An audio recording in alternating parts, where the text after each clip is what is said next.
ततो मगधभूभृता चिरनिरोधसङ्क्लेशितं शताष्टकयुतायुता वितयमीश भूमिभृताम् अनाथशरणायते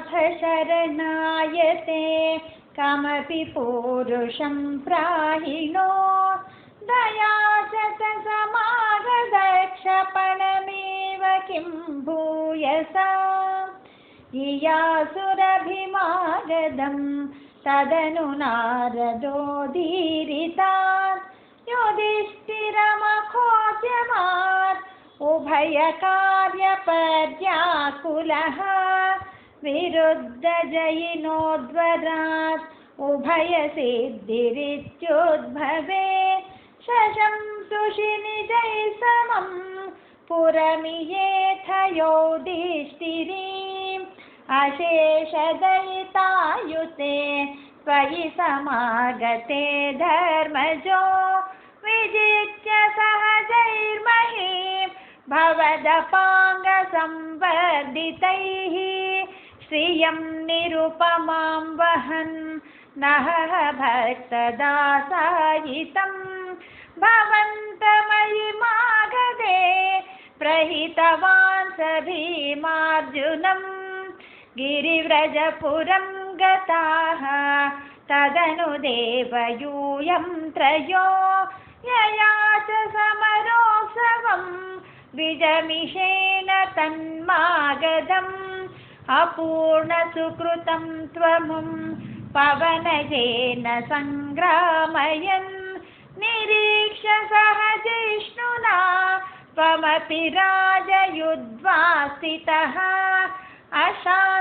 अशान्तसमरोद्धतं विटपपाटनासंज्ञया निपात्य जरसुतं पवनजेन निष्पाटितम् विमिच्य नृपतीन्मुदा समनुगृह्य भक्तिं परां विदेशितगतस्पृहान् अपि च धर्मगुप्त्यै भुवः प्रचकृषि युधिष्ठिरे तदनु राजसूयाध्वरं प्रसन्नभृतकी भवत् सकलराजकव्याकुलम् त्वमप्ययि जगत्पते द्विजपदावने जादिकं चकर्त किमु कथ्यते नृपवरस्य भाग्योन्नतिः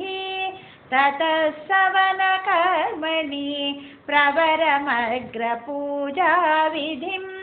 विचार्य सह देववान् अनुगतस्य धर्मात्मजः प्रदत्त भवते मुदा सदसि विश्वभूतात्मने तदा ससुरमानुषं भुवनमेव तृप्तिं दधो ततः सपदि चेद्रिपो मुनिनृपेषु तिष्ठत्सहो सभाजयति कोजडः पशुपदुर्दुरूटं वटुम् इति त्वयि स दुर्वचो विततिमुद्वमन्नासनात् दुदापतदुदायुधः समपतन्नमुं पाण्डवाः निर्वार्य निजपक्षगानभिमुखस्य विद्वेषिणः त्वमेव जहृषे शिरो धनुजधारिणा स्वारिणा जनोस्त्रितय लब्धया सततचिन्तया शुद्धधीः त्वया स परमेकताम् अधृतयोगिनां दुर्लभां ततः सुमहिते त्वया क्रतुवरे निरूढे जनो ययो जयति धर्मजो जयति कृष्ण इत्यालपन् कलशतु सुयोधनो दुतमनासपत्नश्रिया मयार्पितसभामुखे स्थलजलभ्रमादभ्रमीत् तदा हसितमोत्थितं